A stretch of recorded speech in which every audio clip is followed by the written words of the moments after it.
الحمد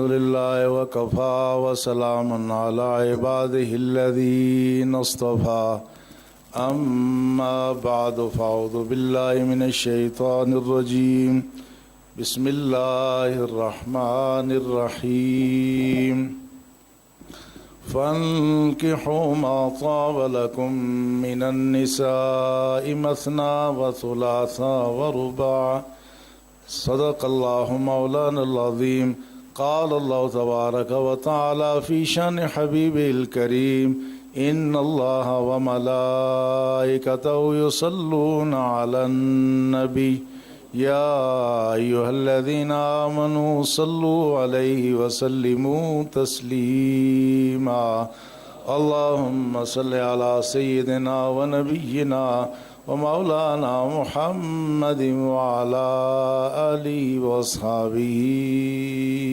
أجمعين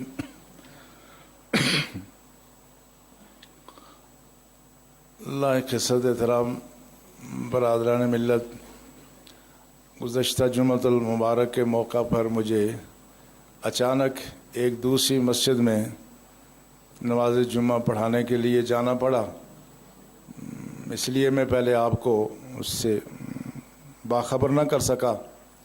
بہرحال گزشتہ سے پیوستہ جمعۃ المبارک میں ہم جس موضوع پر گفتگو کر رہے تھے آج بھی ہم بات وہیں سے شروع کریں گے۔ اس ساری گفتگو کا خلاصہ یہ تھا کہ اللہ اور اللہ کے رسول نے جو ہمیں اسلام کی صورت میں دین عطا فرمایا، اس کا ہر پہلو بہت ہی خوبصورت ہے، اور دنیا کی کوئی قوم، کوئی تہذیب، کوئی سماج، خواہ وہ کتنا بھی ترقی کر جائے، اس کی اپنی تحقیق، اس کی ترقی اور اس کی ذہنی کاوش وہ کبھی بھی اللہ اور اللہ کے رسول کے دیے ہوئے دین کا مقابلہ نہیں کر سکے گی۔ اس کا ایک نمایاں پہلو ہمارا نظام عفت اور نظام حیا بھی ہے۔ اس کا یہ پہلو جو ہماری خاندانی زندگی سے تعلق رکھتا ہے، نکاح، شادی، بیاہ، طلاق کے معاملات ہیں، یہ وہ پہلو ہے جس میں آج بھی مسلمانوں کی ہزاروں کمزوریوں کے باوجود بھی اسلام کا یہ معاشرتی اور یہ خاندانی نظام ساری دنیا میں ایک روشن ستارے کی طرح چمک رہا ہے، اور اہل مغرب آج بھی اپنی تمام تک ترقی کے باوجود اسلام کے خاندانی نظام کے لیے ترستے ہیں۔ ان کے بوڑھے جب اولڈ مین ہاؤسز میں جاتے ہیں، ان کی بچیاں جب گرل فرینڈ بنتی ہیں، بیٹے جب بوائے فرینڈ بن کر کے ان سے جدا ہوتے ہیں، وہ خون کے آنسو ہوتے ہیں، مگر ان کا اس کے لیے کوئی حل ان کے پاس موجود نہیں ہے۔ اللہ جل شانہ نے جو ہمیں نظام دیا ہے یہ ہر اعتبار سے بہت کامل، اکمل اور متوازن ہے۔ ہم یہاں تک پہنچے تھے کہ جہاں تک پسند کی شادی کی بات ہے، اہل مغرب اسلام پر یہ تان کرتے ہیں کہ مسلمانوں کے ہاں پسند کی شادیاں نہیں ہوتی بلکہ جبر کی شادیاں ہوتی ہیں، اور ان کا یہ کہنا ہے کہ مسلمان والدین اپنے بچوں کو اپنے مرضی کے مطابق اپنے مستقبل کا جیون ساتھی منتخب کرنے کی اجازت نہیں دیتے۔ انہیں اس بات پر فخر بلکہ غلط فہمی ہے، کوتا اندیشی ہے، وہ سمجھتے ہمارا نظام بہت اچھا ہے چونکہ ہمارے جوڑے اپنے مرضی سے انتخاب کرتے ہیں اور اپنی مرضی سے زندگی گزارتے ہیں۔ تو میں نے مختصر سی بات کی تھی کہ اگر ان کا یہ کہنا درست ہوتا، یہ ان کی جو پسند کی شادیاں ہیں یہ اگر معاشرتی زندگی میں کوئی کامیابیاں اور کامرانیاں لاتی، خاندانی نظام بہتر ہوتا، تو ان کے ہاں طلاق کا تناسب 80% سے آگے نہ جاتا، اور اگر بالفرض ہمارے والدین کی مرضی کا شادیوں میں شامل ہونا یہ ناکام ہوتا، تو ہمارے ہاں جو پرانے زمانے میں تو طلاق کا تناسب 2-3% تھا، آج بھی مسلمان ممالک کسی ملک میں 15 سے 20% سے زیادہ یہ تناسب نہیں ہو سکا۔ اس کی وجہ کیا ہے کہ اسلام کے جو احکامات ہیں ان میں بہت اعتدال ہے، توازن ہے، ہر شخص کو اپنا حق دیا گیا ہے اور ہر شخص کی رائے کا احترام کیا گیا ہے۔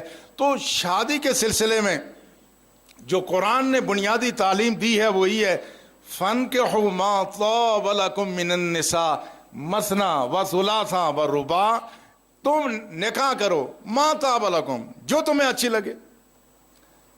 طابع کے لفظ سے ہی واضح ہوتا ہے کہ دین اسلام یہ اختیار ملت کے جوانوں کو دے رہا ہے، ملت کے بچیوں کو دے رہا ہے۔ فَانكِحُوا مَا طَابَ لَكُم، تم نکاح کرو، یہاں خطاب مردوں کو ہے، مَا طَابَ لَكُم، تمہیں جو شادی میں جو خاتون جو اچھی لگے اس سے شادی کرو۔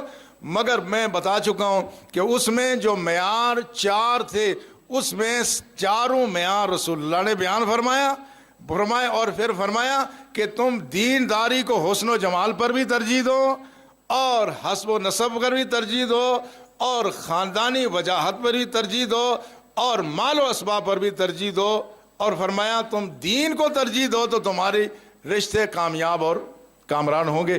آج ہم بات اسی سے آگے بڑھائیں گے کہ 2 طرح کی احادیث ملتی ہیں۔ رسول اللہ نے فرمایا لا نکاح الا بولی، جس نکاح میں کسی خاتون کا یا کسی مرد کا ولی شامل نہ ہو وہ نکاح ہوتا ہی نہیں۔ ایک طرف یہ حدیث ہے، دوسری اسی مفہوم کی حدیث ہے لا نکاح الا بولی و شاہدی عدل، 2 گواہ جب تک نہ ہوں اور جب تک ولی کسی نکاح میں شامل نہ ہو وہ نکاح نہیں ہے۔ ایک طرف اس طرح کی حدیث ہے اور دوسری طرف دوسرے انداز کی حدیث ہیں، جس سے یہ معلوم ہوتا ہے کہ مرد اور عورت، خاص طور پر بچیوں کو، ملت کی بیٹیوں کو اپنے مستقبل کا انتخاب کرنے کا خود اختیار بھی ہے۔ بخاری کی مشہور روایت ہے، حضرت خنسہ بن خزام ایک انصاری صحابیہ ہیں، ان کا رشتہ ان کے والد نے ان کی مرضی کے خلاف کر دیا۔ جب خلاف کر دیا فَأَتَتْ رسول اللہ صلی اللہ علیہ وسلم، یہ رسول اللہ کی خدمت میں حاضر ہوئی، عرض کیا یا رسول اللہ میرے والد نے میرا رشتہ میری مرضی کے خلاف کر دیا ہے۔ فَرَدَّهَا رسول اللہ صلی اللہ علیہ وسلم، رسول اللہ نے اس رشتے کو منسوخ کرا دیا، آپ نے اس نکاح کو منسوخ کر دیا۔ ایک دوسری حدیث جو امام ابو داود نے نقل کی ہے، اس میں یہ ہے کہ ایک لڑکی آئی رسول اللہ صلی اللہ علیہ وسلم کی خدمت میں حاضر ہوئی اور یہ بتایا کہ میرے باپ نے رشتہ میری مرضی کے خلاف کیا ہے۔ فخیرہا رسول اللہ صلی اللہ علیہ وسلم، تو نبی رحمت نے اس کو اختیار دیا کہ تم چاہو تو یہ نکاح ہم برقرار رکھیں، چاہیں تو ہم اس کو مسرد کر دیں۔ اب 2 طرح کی احادیث ہے اور اس میں کچھ وضاحت اور بھی ہے۔ رسول اللہ نے فرمایا لا تنکح الائم حتی تستأمر ولا تنکح البکر حتی تستأذن، فرمایا کوئی ایسی خاتون جس کی پہلے شادی ہو چکی ہو، وہ مطلقہ ہو یا بیوہ ہو، اس کا نکاح نہیں کرایا جائے گا حتی تستأمر، یہاں تک کہ واضح طور پر اس سے اجازت نہ لے لی جائے۔ اور فرمایا جو باکرہ ہو، جو کنواری لڑکی ہو، لا تنکح حتی تستأذن، یہاں تک کہ جب تک اسے اجازت نہ لی جائے اس وقت تک اس کا بھی نکاح نہیں ہوگا۔ تو فرمایا اس کی اجازت کیا ہوگی؟ فرمایا اس کا خاموش رہنا، یہی اس کی طرف اجازت ہوگی۔ یعنی کسی ایسی باکرہ یعنی کنواری لڑکی سے جب اس کے نکاح کا معاملہ ہوگا تو نکاح سے پہلے اس سے پوچھا جائے گا، اگر وہ خاموش رہے تو یہ اذن ہی شمار ہوگا، لیکن اس میں شرط یہ ہے کہ اجازت لینے والا قریبی ولی ہو، کوئی باپ ہے، ماموں ہے، بھائی ہے تو پھر ہوگا، ورنہ اگر کوئی غیر پوچھتا ہے جب تک صراحت سے اپنی رضامندی نہیں دے گی اس وقت تک اس کا نکاح نہیں ہو سکے گا۔ اب یہ جو مختلف قسم کی احادیث ہیں، ایک حدیث میں رسول اللہ نے فرمایا جو خاتون جس کا پہلے نکاح ہو گیا ہو اب دوسرا نکاح ہو رہا ہو تو فرمایا یا احق باذنہا من ولیہا، وہ کہتے ہیں وہ اس کو اپنے بارے میں ہو کما قال نبی صلی اللہ علیہ وسلم، اس کو ولی کے مقابلے میں اپنی مستقبل کا فیصلہ کرنے کی خود زیادہ اس کو حق حاصل ہے۔ اب یہ مختلف احادیث سے اس سے کیا ثابت ہوتا ہے؟ اس سے یہ بات ثابت ہوتی ہے کہ کوئی باپ کوئی ماں کوئی ولی اگر کسی لڑکی کا رشتہ لڑکے کا رشتہ اس کی مرضی کے خلاف کرے اور اس میں اس بچی یا بچے کی مصلحت نہ ہو، اس میں زیادتی والدین کی طرف سے ہو، تو پھر اختیار کس کو ہوگا؟ پھر اس جوڑے کو اختیار ہے کہ وہ فیصلہ کرے۔ لیکن اگر وہ دونوں جو بننے والے مستقبل میں بننے والے ساتھی اگر والدین کی رائے کو بلا وجہ مسترد کریں تو لا نکاح الا بولی کا مطلب کیا ہوا کہ ہر وہ نکاح جس میں ولی شامل نہ ہو اس نکاح میں کوئی برکت نہیں ہوتی۔ اہل ایمان، ہمارے ہاں کیا ہوتا ہے، ہمارے ہاں شادی ہو اور شادی میں اگر قریبی رشتہ دار نہ بیٹھیں، ہم عام طور پہ کیا کرتے ہیں، جو پرانی ناراضگیاں ہیں لیکن جب شادیاں قریب آتے ہیں ہم منانے کی کوشش کرتے ہیں۔ کیا منانے اس کا اللہ آنے بھائی قریبی رشتہ دار کہتے شادیاں شامل ہو، شادی کیا ہوتی، یہی ہوتا ہے نا۔ ہم یہ کہتے ہیں جس شادی میں قریبی رشتہ دار شامل نہ ہو ہم اس شادی کو شادی نہیں سمجھتے۔ تو آپ خود اندازہ کریں، جس شادی میں باپ ذہنی طور پہ شامل نہیں ہے، ماں شامل نہیں ہے، وہ شادی کیا شادی ہوتی ہے؟ اہل ایمان، آپ سب ان تجربات سے گزرے ہیں، گزر رہے ہیں، ہم بھی گزرے ہیں۔ ایک زمانہ وہ تھا ہم نے اپنے بچوں کی تعلیم و تربیت کی، اب میرے سامنے دوسری نسل پروان چڑھ رہی ہے، ہمارے پوتیاں پوتے ہیں، میں دیکھتا ہوں ان کے ساتھ جو ان کی مائیں، ان کے والد جو محنت کرتے ہیں، جو مشقت کرتے ہیں، یہ ماں باپ کی محنت اپنی اولاد کے ساتھ، خواہ غربت کا زمانہ ہو یا آسودگی کا زمانہ ہو، ماں باپ جو اپنے بچی اور بچے کو پال پوس کر کے جوان کرتے ہیں، اگر وہ جوان ہو جائے اور والدین کی رائے ان کی مصلحت میں ہو، ان کی بہتری میں ہو، تو جو بیٹی بیٹا اپنے والدین کو قطعاً نظر انداز کر دے وہ کتنا بدنصیب ہے، وہ کتنا بدنصیب ہے، وہ بیٹی کتنی بدنصیب ہے جو اپنی ماں کی رائے کو، جس کے لیے قرآن کہتا ہے حملت امہ کرہا و وضعتہ کرہا، اس کی ماں نے اس کو بڑی مشکل سے اپنے پیٹ میں اٹھائے رکھا، بڑی مشکل سے اس کی ولادت ہوئی، پھر ماں باپ نے اپنی خوشیاں اپنا سارا کچھ اولاد پر قربان کر دیا۔ یہ اولاد اگر شادی کے معاملات میں بالکل ہی والدین کو نظر انداز کر دیں تو کیا انصاف یہ نہیں کہتا کہ وہ غلط کر رہے ہیں؟ یہی بات تو دین نے کہی ہے، لا نکاح الا بولی۔ جب کوئی بیٹی بیٹا مکمل طور پر اپنے والدین کو نظر انداز کر دے تو فرمایا اس کا کوئی نکاح نہیں ہوتا۔ اور تجربہ بھی بتاتا ہے جہاں بیٹیاں یا بیٹے اپنے والدین کی رائے کو نظر انداز کر کے پسند کی شادیاں کریں وہ زیادہ عرصہ چلتی بھی نہیں ہیں، وہ خمار آہستہ آہستہ اترتا ہے، وہ جو محبت کے دعوے ہوتے ہیں وہ آہستہ آہستہ حقیقت کا جب روپ سامنے آتا ہے وہ محبت کی ڈینگیں بھی ختم ہو جاتی ہیں، وہ جذبات بھی سرد پڑنا شروع ہو جاتے ہیں، پھر آپس میں ناچاکیاں شروع ہو جاتی ہیں۔ مگر جہاں والدین کی رضامندی شامل ہے، جب ہم کہتے ہیں ہر جگہ ماں کی دعا جنت کی ہوا، تو کیا رشتے میں ماں کی دعا کام نہیں آئے گی؟ کیا باپ کی دعا کام نہیں آئے گی؟ اگر وہ اولاد ماں باپ کو مکمل نظر انداز کرے تو پھر وہ اس کی برکتیں ختم ہو جاتی ہیں۔ اس لیے دین اسلام میں اعتدال اور توازن ہے کہ اگر ماں باپ کی طرف سے خدا نہ خواستہ زیادتی ہو تو پھر بچیوں کو اور بچوں کو اختیار ہے، لیکن اگر وہ اولاد کے لیے بہتر مستقبل کا فیصلہ کریں تو ان کی رائے کو وہ نظر انداز نہ کریں۔ یہ وہ اعتدال اور توازن ہے جو آپ کو مغرب کے معاشرے میں ہرگز نہیں ملتا۔ اسی اعتدال اور توازن کی وجہ سے ہمارے رشتوں میں بہاریں ہیں، ہمارے رشتے دوام اختیار کرتے ہیں۔ تو پہلی بات یہ ہوئی کہ رشتے کی پسند میں دین اسلام نے اعتدال اختیار کیا ہے۔ اس کے بعد اگلا جو مرحلہ ہے اس میں بھی ہر معاملے میں اعتدال ہے، ہر معاملے میں اس میں سب کی رائے کو اور سہولت کو نظر انداز نہیں کیا گیا ہے بلکہ ان کو پیش نظر رکھا گیا ہے۔ رسول اللہ صلی اللہ علیہ وسلم نے رشتوں کے لیے فرمایا، آپ نے فرمایا اعلنوا النکاح، اعلنوا النکاح، نکاح کا اعلان کرو، وجعلوہ فی المساجد، اور نکاح مسجد میں کیا کرو۔ ایک روایت یہ ہے کہ جمعے کے دن کیا کرو، دوسری روایت یہ ہے کہ جمعے کی شام کو کیا کرو۔ اب ہمارے یہاں اکثر یہ اچھا رواج شروع ہو گیا ہے کہ لوگ مساجد میں نکاح کرتے ہیں، جمعے کے دن کرتے ہیں اور نصف دن کے ڈھلنے کے بعد جمعے کے بعد لوگ نکاح کر دیں، یہ بھی ایک بڑی اچھی بات ہے اور اس میں بھی یقیناً برکت ہوتی ہے۔ مگر صرف نکاح کو صرف یہ نہ سمجھا جائے کہ مسجد میں نکاح کر لیا تو برکت ہو گئی، باقی معاملات میں ہم شریعت کو نظر انداز کریں، ہمارا اپنا نقصان ہوتا ہے۔ اس لیے باقی معاملات بھی وہ شریعت کے تابع ہونے چاہیے۔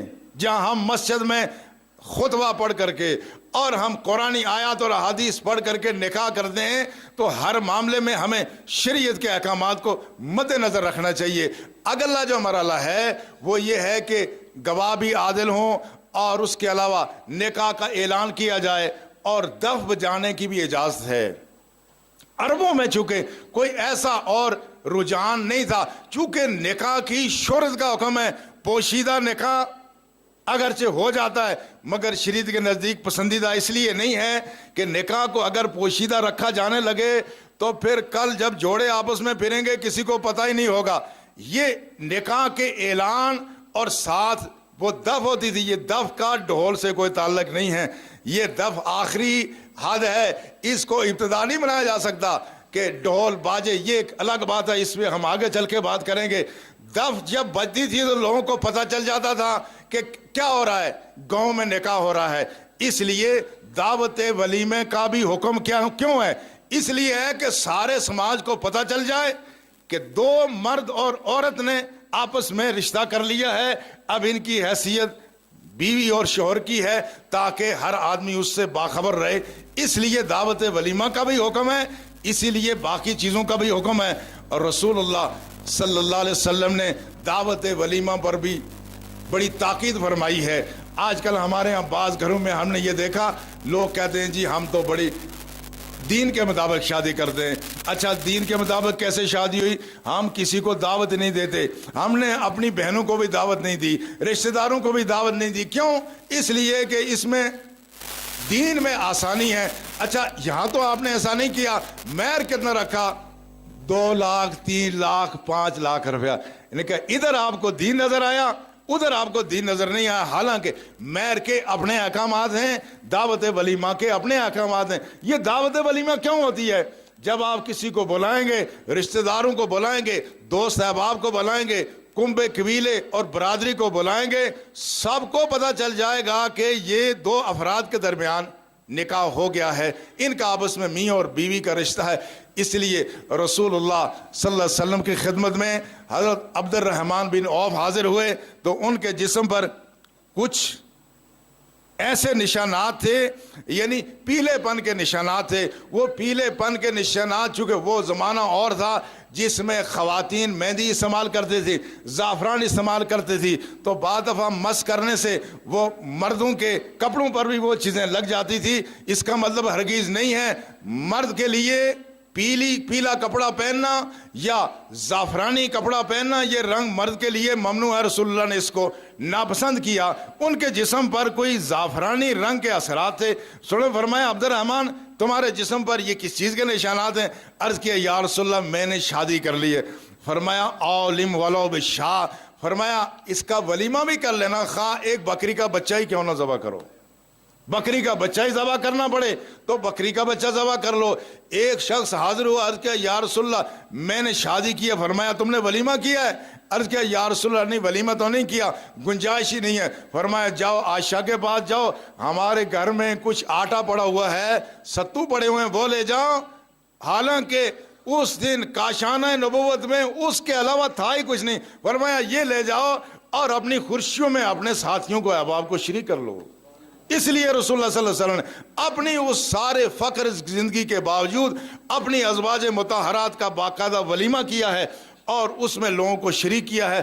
حضرت زینب کا جب نکاح ہوا رسول اللہ صلی اللہ علیہ وسلم نے ایک بکری ذبح کی اور سارے صحابہ کو اس میں بلایا۔ حضرت صفیہ جو ایک یہودی سردار کی حائی بن اخطب جن کا نام تھا، جب ان کے ساتھ سرکار کا نکاح ہوا آپ نے اس میں بھی دعوت کی مگر اس میں بکری ذبح کرنے کو نہ تھی۔ رسول اللہ صلی اللہ علیہ وسلم نے حریصہ جس کو عرب کہتے ہیں اس میں کچھ گھی، چوہارے اور اس کے علاوہ کھجوریں، یہ چیزیں ملا کر کے ایک طرح کا حلوہ بنایا رسول اللہ نے۔ اللہ کے رسول نے وہ حلوہ لوگوں میں تقسیم کیا۔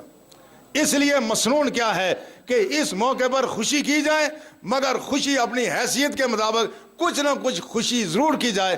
اس لیے رسول اللہ صلی اللہ علیہ وسلم نے تاکید فرمائی، اور اس میں یہ بھی فرمایا کہ جو شخص کو دعوت دی جائے، دیکھیں جی اس دین نے کوئی چیز پیچھے نہیں چھوڑی ہے، ایسی جزیات اور تفصیلات بیان فرما دی ہیں جو آج کے معاشروں میں ہمیں جس کی ضرورت پڑتی ہے، قدم قدم پر رسول اللہ صلی اللہ علیہ وسلم نے اس کے لیے ہمارے رہنما فرمایا من دعا فلم یستجب فقد عصى اللہ ورسولہ، جس کو دعوت دی جائے، دعوت ولیمہ بھی شامل ہے، وہ دعوت ولیمہ میں انکار نہ کرے۔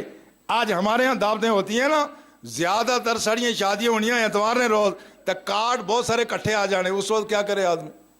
دیکھو نا یہ آج کا مسئلہ ہے، کارڈ آگے بہت سارے دن ہے ایک، اب کیا کرے؟ رسول اللہ صلی اللہ علیہ وسلم نے فرمایا سب کی سے پہلے جس کا فرمایا من اقربہم بابن، اگر کارڈ اگٹھے مل گئے آپ کو تو جس کا دروازہ آپ کے قریب ہے، جو زیادہ قریبی پڑوسی ہے، اس کو ترجیح دو۔ ہاں البتہ کیا ہوا، جس کا کارڈ پہلے ملا اس سے وعدہ کر لیا تو پھر دوسرے سے معذرت بھی نہ کرو، بلکہ ہو سکے تو وہاں جاؤ، اور جانے کے بعد ضروری نہیں کہ وہاں کچھ کھا کے آؤ، ہاں اپنی محبت کا اظہار کر لو کہ ہم نے کھانا کھا لیا، فلاں شادی میں بھی دعوت تھی، تمہاری شادی میں بھی آ گئے۔ مگر ہمارے یہاں لوگ بعض دفعہ بے احتیاطی کر جاتے ہیں، جس شادی میں جاتے ہیں کہتے ہیں اچھا وہاں اور کچھ کھائے تو روز کھا لیں گے، حالانکہ ہمارے جو ہاضمے ہیں اور جو ہمارے ہوٹلوں کے کھانے ہیں، وہ ایک شادی کا کھانا کھانے کے بعد دوسرے وقت میں آدمی کو بھوکا ہی رہنا چاہیے۔ جو آدمی اس طرح کسی کو راضی کرے گا، وہ ادھر تو شاید راضی کر لے مگر اپنا پٹھا گول کر لے گا۔ یہ بھی نہ کرو، آگے ایک کی شادی کھا لی، دوسرے کے روسٹ ہو یا سویٹ ہو یا جو بھی ہو، معذرت کر لیں کہ ہم نے ایک شادی میں کھانا کھا لیا ہے، بس آپ سے معذرت ہے، ہم آپ کی شادی میں شریک ہو گئے ہیں، آپ کی خوشی میں شریک ہو گئے ہیں۔ دین اسلام کا مدعا کیا ہے؟ مسلمانوں کے درمیان آپ اس کی میں محبت ہو، آپ اس میں پیار ہو۔ اس لیے رسول اللہ صلی اللہ علیہ وسلم نے فرمایا کہ دعوت کو قبول کر لینا چاہیے۔ مگر آج کل ایک مسئلہ اور بھی ہے، جو شہروں میں شادیاں ہوتی ہیں بغیر دعوت کے لوگ چلے جاتے، بانی ٹھانی بالکل صحیح، آخنیاں بالکل جھنجھا کرنے آئے رہے اور چلے جاتے ہیں۔ مجھ سے کئی یہاں ہوٹل والوں نے پوچھا کہ آپ کبھی یہ بھی بتائیں کہ یہ بن بلائیں جو دعوت میں لوگ آتے ہیں، اس کا کیا حکم ہے؟ اللہ کے رسول نے اس بارے میں بھی ارشاد فرمایا، کوئی بات اللہ کے رسول نے پیچھے نہیں چھوڑی۔ اللہ کے رسول نے فرمایا من دخل علی غیر دعوت فقد دخل سارقا وخرج مغیرا، فرمایا جو بن بلائے دعوت میں چلا جائے، وہ جب دعوت میں جا رہا ہوتا ہے تو چور کی حیثیت جا رہا ہوتا ہے، جب واپس آ رہا ہوتا ہے تو ڈاکو کی حیثیت سے آ رہا ہوتا ہے۔ کتنی بنیادی بات ہے کہ آدمی بغیر بلائے شادیوں میں، اور اکثر شادیوں میں بعض دفعہ شہر کی شادیوں میں اب لوگوں نے کیا کیا کہ شہر سے تھوڑا سا دور ہٹ کے شادیاں شروع کر دی، وہ آنے جڑا دور کے سی کم از کم ہانڈ کری تک اچھا نہ پتہ لگی یہ چیز کہ بن بلائی شادی جانے آتا کوئی خرچہ بھی ہونا، یہ رجحان بھی، مگر اس کی ضرورت نہیں پیش آنی چاہیے۔ یہ بہت ہی خسیسی حرکت ہے اہل ایمان کے آدمی بغیر بلائے کہیں چلا جائے۔ مگر یہ چیزیں یہ ڈگریوں سے نہیں آتی، یہ چیزیں پیسے سے نہیں آتی، یہ تربیت سے آتی ہے۔ میں اپنے بزرگوں کے پاس میں نے جو زندگی کا عرصہ گزارا، ان کے قریبی عالم دین یہاں مفتی محمد سعید صاحب جن کا 33 روڈ سے تعلق ہے، ان کے صاحبزادے مجھے یہاں نظر آ رہے ہیں۔ ہمارے والد گرامی کبھی دعوت کے بغیر کسی کے یہاں نہیں جاتے تھے، کبھی دعوت کے ہاں بغیر کسی، اور اگر کسی کے یہاں جائیں گے اور بعد دفعہ انہاں ٹائم دیکھی کہنے ہاں کہ کلیانا ٹائم دا، بیالیانا ٹائم دا، گچھا آدمی ٹائم نے نہ باقی سارے کھا لے دا بندے کو کھوا لیں، نہیں، یہ بات بھی انسانی وقار کے خلاف ہے کہ آدمی بن بلائے چلے جائے اور ایسے موقع پہ چلا جائے۔ یہ شادی سے ہٹ کر بھی بات ہے، جو کھانے کا ٹائم ہے، اگر آپ نے جانا ہے کھانے کے وقت جاتے ہیں تو یا تو کھا کے جائیں یا معذرت کر کے واپس آ جائے۔ اور میرے بزرگ فرماتے تھے، شاید اقبال کے کسی شعر کا مصرع ہے، فرماتے تھے تو گوہر ہستی خود را ارزاں مفروش، بندہ خدا تو گوہر گرام آیا ہے، اتنا اپنے آپ کو سستا نہ بیچو، روٹی کے عوض اپنی عزت کو نہ بیچو، چائے کی پیالی کے خاطر اپنی عزت کو نہ بیچو۔ آدمی کا اپنی عزت ہے، اپنا وقار ہے۔ عام زندگی میں بھی جب تک کوئی دل سے نہ بلائے کبھی کسی کی دعوت قبول نہ کریں، اور بن بلائے کہیں چلے جانا یہ تو بہت ہی مایوب بات ہے۔ شادیوں میں اس بات کا بھی خیال رکھنا چاہیے، اس لیے اس بات کا خیال رکھنا چاہیے کہ آدمی جائے تو دعوت میں جائے، بن بلائے نہ جائے تو پھر وہاں پر اظہار محبت کر کے واپس آ جائے۔ بلکہ رسول اللہ نے فرمایا اس حد تک بھی ہے، کسی شخص کو دعوت دی گئی، شادی کی دعوت ہی ہے، وہ روزے سے ہے، تو اس کو چاہیے کہ اگر وہ قضا کا روزہ نہیں ہے تو وہ روزہ توڑ کر کے اس میں شامل ہو جائے، اس لیے کہ اس میں اظہار محبت ہوتا ہے۔ ہاں البتہ جس نے روزہ نہیں توڑنا ہے تو جا کے وہاں اشتہار بھی نہ لگائے کہ میں دائی روزہ رکھے نا، ہر کسا کنے بانے جلے جی میں آیا سے شادیہ اس کنے بایا، دوے کنے بایا، تریے کنے بایا، وہ میں آیا سے شادیہ بڑی محبت دل سی، لیکن کیا کروں میں روزہ رکھا نہیں، ایسا کرے گا اس کی روزے کی برکت ختم ہو جائے گی۔ اس لیے اس میں جو رسول اللہ صلی اللہ علیہ وسلم فرمایا، اب دعوت ولیمہ میں بھی اس بات کا خیال رکھا جائے کہ دعوت ولیمہ اپنی حیثیت کے مطابق، اس لیے رسول اللہ صلی اللہ علیہ وسلم نے فرمایا ان آدم الناس برکہ ایسرہم مونا، فرمایا سب سے اچھی شادی وہ ہوتی ہے جس میں آدمی کسی تکلف میں نہ پڑے۔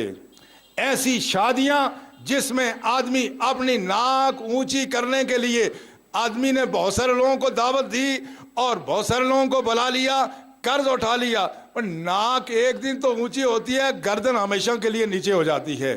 اس لیے آدمی اپنی حیثیت کے مطابق کرے، ضروری نہیں کہ پرتکلف کھانا ہو، جو ہو سکے۔ ہم اس پورے سماج میں ایک فیملی کے افراد کی طرح سے رہتے ہیں، کون کس کے حال سے بے خبر ہے؟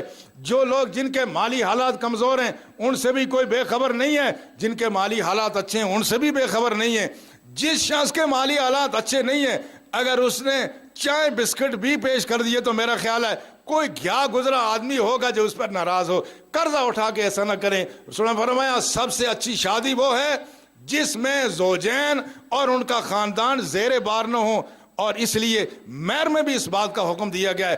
آپ نے فرمایا ان آدم النساء برکہ ایسرہ مہرن و ایسرہ صداقن، آپ نے فرمایا سب سے اچھی شادی وہ ہے جس میں مہر مناسب رکھا جائے۔ مہر کے سلسلے میں بھی بڑی احتیاط کی ضرورت ہے، اور مہر دین اسلام نے اس کا کوئی تعین نہیں فرمایا۔ رسول اللہ صلی اللہ علیہ وسلم کی ازواج مطہرات کا مہر وہ تقریباً 12 اوقیہ چاندی مقرر ہوا، جو تقریباً 500 درہم کے قریب بنتا ہے۔ اس لیے حضرت عمر نے اپنے دور میں مہر کی رقم متعین کرنے کا حکم دیا۔ حضرت عمر منبر پہ تشریف فرما ہوئے اور کہا کہ اگر مہر کوئی عظمت کی بات ہوتی تو رسول اللہ صلی اللہ علیہ وسلم کی ازواج، رسول اللہ کی صاحبزادیاں جو روئے زمین پہ سب سے زیادہ افضل ہیں، ان کا مہر زیادہ ہوتا، مگر کسی بھی زوجہ محترمہ کا مہر جن کا خود ادا کیا ہو وہ 500 اوقیہ جو آج کل چند 100 روپے بنتے ہیں اس سے زیادہ نہ تھا۔ آپ نے فرمایا لوگوں مہر زیادہ نہ کرو، آپ نے مہر محدود کرنے کا حکم دیا۔ فرمایا جو 400 درہم سے زیادہ مہر مقرر کرے گا باقی مہر ہم بیت المال میں داخل کر دیں گے۔ اس زمانے میں عورتیں بھی مسجدوں میں حاضر ہوتی تھی، وہ زمانہ اچھا تھا۔ جب آپ نے خطبہ ختم کیا ایک خاتون نے بعد میں کہا اے عمر تم نے یہ کیسے کر لیا ہے؟ وَقَدْ آتَيْتُمْ إِحْدَاهُنَّ قِنْطَارًا، تم نے قرآن میں پڑھا نہیں کہ تم نے کسی عورت کو اگر ڈھیروں خزانہ دے دیا تو اس سے وہ واپس طلاق کے وقت نہ لو؟ حضرت عمر نے کہا کل الناس افقہ من عمر، یہ سارے لوگ عمر سے زیادہ دین کو سمجھتے ہیں۔ پھر فرمایا آپ نے امرأۃ اصابت ورجل اخطا، فرمایا عورت کو بات سمجھ آ گئی، اس مرد کو بات سمجھ نہیں آئی۔ یہ حضرت عمر کی عظمت تھی کہ کہا سارے لوگ گویا عمر سے زیادہ دین سمجھ رہے ہیں۔ آپ نے پھر کہا نہیں، ہاں میں کوئی مہر مقرر نہیں کرتا، لیکن یہ بات اہل ایمان یاد رکھیں کہ مہر یہ قرض ہے، اور یہ ایسا قرض ہے جو مرنے کے بعد بھی ترکے سے وصول ہوتا ہے، لہٰذا مہر وہی مقرر کیا جائے جو مہر کسی بھی شوہر ہونے والے شوہر اس کی حیثیت کے مطابق ہو۔ ہمارے ہم بعض دفعہ یہ بھی کہتے ہیں میرج میں جب کسی نے کہا اچھا اتنے لاکھ روپے، کہتے ٹھیک ہے جی، اندر سے نیت کیا ہوتی ہے مہر دیسی ہے کون، چلو جو چاہ مقرر کر رہے وہاں سے دینا ہے نہیں۔ یہ ایسا کرنا یہ شرعن حرام اور ناجائز ہے. یہ ویسے ہی ہے جس طرح آپ کسی سے کوئی معاملہ طے کرتے وقت کوئی رقم مان لیں, دل میں ارادہ یہ ہو کہ میں نے دینی ہی نہیں ہے. اس لیے رسول اللہ صلی اللہ علیہ وسلم نے فرمایا جو شخص مہر مقرر کرتے وقت یہ نیت کرے گا کہ یہ مہر میں نہیں دوں گا, فرمایا وہ دنیا سے جائے گا تو وہ ایسا ہوگا گویا کہ وہ زناکار رہا ہے, کیونکہ اس نے عورت سے دھوکہ کیا ہے. یہ تو مہر تو دور کی بات ہے. رسول اللہ نے فرمایا کوئی شخص اگر کسی خاتون سے نکاح کرے اور وہ سیاہ خضاب لگاتا ہو تو اس کے ورثاء کو, اس کے اولیاء کو بتا دے کہ میری داڑھی جو کالی ہے جوانی کی وجہ سے نہیں, یہ خضاب کا کمال ہے, تاکہ عورت کو دھوکہ نہ ہو. تو جب اس حد تک بھی خضاب کی حد تک بھی دھوکہ دینا شرعن حرام ہے, تو جو شخص نیت کرے کہ میں مہر نہیں دوں گا وہ شخص خدا کے نزدیک مجرم ہے اور وہ بہت بڑا جھوٹا ہے. لہٰذا اس معاملے میں بہت احتیاط کرنی چاہیے. اللہ ہمیں اس کی توفیق عطا فرمائے. انشاءاللہ ہمارا یہ موضوع جاری رہے گا. اللہ دین کے احکام کو سمجھنے اور اپنانے کی توفیق عطا فرمائے. وما علینا الا البلاغ.